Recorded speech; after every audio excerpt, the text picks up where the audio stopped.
Shavua Tov Rabotai, we're continuing with our Mishna Yomi, Masechet Pesachim. We are up to Perek Gimel Mishnah Vav. Today's Mishnayot should be Leilu Nishmat, Neria ben Svetlana, Aranbai, and Eliyahu ben Burcha Israelov, Menuchatam beGan Eden, Amen. Chametz is usually disposed of on the 14th of Nisan, the day before Pesach. This Mishnah considers the law in a case where this day is Shabbat. Arba Asar Shechaliot b'Shabbat.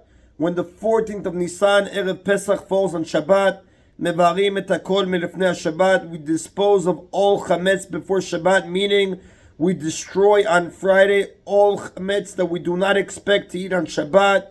We may keep only enough for the Shabbat meals, which refers to the first two Shabbat meals, which are eaten before the time chametz becomes forbidden, so that we will not have to destroy chametz on Shabbat. Since we usually destroy chametz by burning it, which is forbidden on Shabbat, Rabbi Meir, which we're going to see, Div Rabbi Meir, these are the words of Rabbi Meir, he is concerned that if any chametz is left over after the Shabbat meals, a person might forget to destroy it and it will violate the prohibitions of owning chametz on Pesach. Again, Div Rabbi Meir, these are the words of Rabbi Meir. But the sages say, Bizmanan.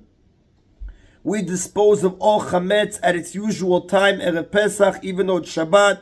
According to the sages, a person may keep as much chametz as he wants for Shabbat, because all of it will presumably be eaten, if not by him and his family, then by guests or by animals. Now, the sages assume that the owner will find guests or animals to eat the extra chametz, while Rabbi Meir is concerned that he might not.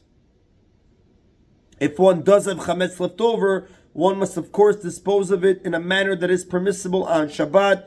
And Maran in Orach Chaim chapter 444 in Halachot 4 and 5 with Mishnah Berurah discussed there different methods on how to properly destroy that chametz on Shabbat without violating Shabbat. Rabbi Elazar Bar Tzadok Omer, Rabbi Elazar Bar Tzadok says, Tiruma melefnei Shabbat v'chulin bizmanan. We dispose of chametz that is tiruma before Shabbat, and we dispose of ordinary non-sacred chametz at its usual time, because since teruma is forbidden to non-kohanim and animals, if one leaves more than he needs for Shabbat meals, it will be hard for him to have it all eaten, and he will likely have to destroy it on Shabbat. Therefore, one may not say more than necessary.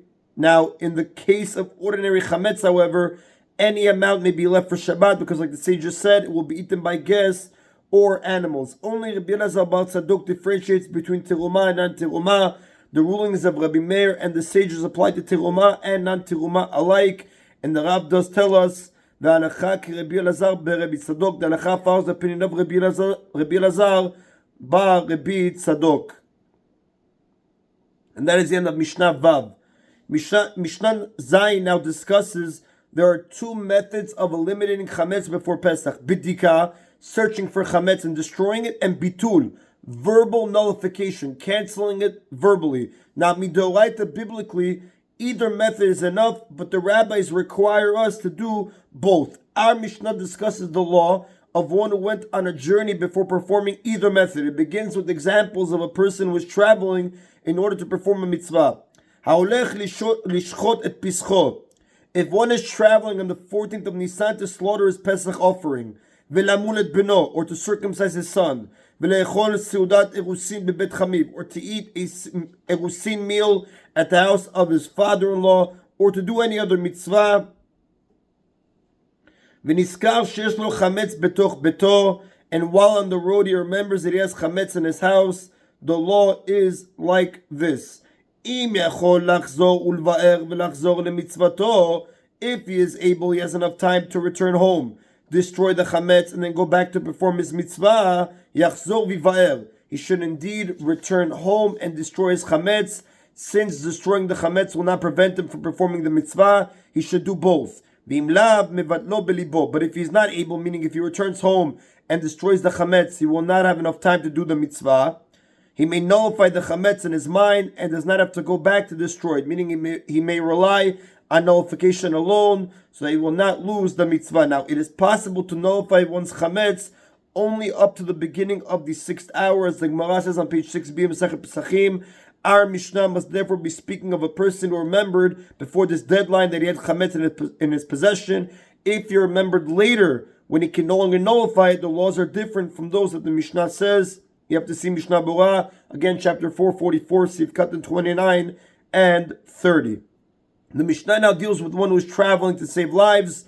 La'atzil mina nochrim. If one is on the way to rescue people from a dangerous group of idolaters, umina na, or from a flooding river, umina listim, or from bandits, umina dleka, or from a fire, umina mapolet, or from a collapsed building, and he remembers that he has chametz in his house, even if he does have enough time to return and destroy the chametz and then come back to rescue the endangered people, yivatel belibo. He nullifies it in his mind and does not go back to destroy it, because in these cases where he is involved with saving lives, he does not destroy his chametz, even if he can do so without risk to his rescue mission. The Mishnah now states the law for a person who is not traveling to do a mitzvah, v'lishbot shvitat hareshut.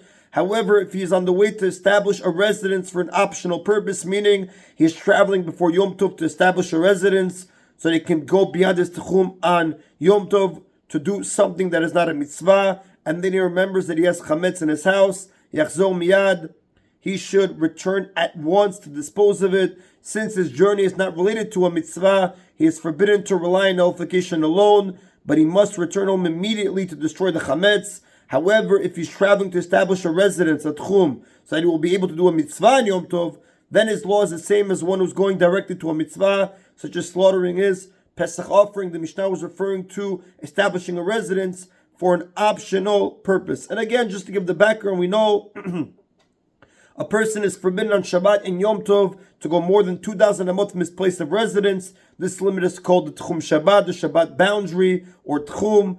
A person's residence is defined as the place where he was when Shabbat began. It's possible to change one's residence and therefore his Tchum before Shabbat by means of an Eruv Tchumin. He does this by putting food in a place that is up to 2,000 amot from his actual residence, or by actually being there when Shabbat begins.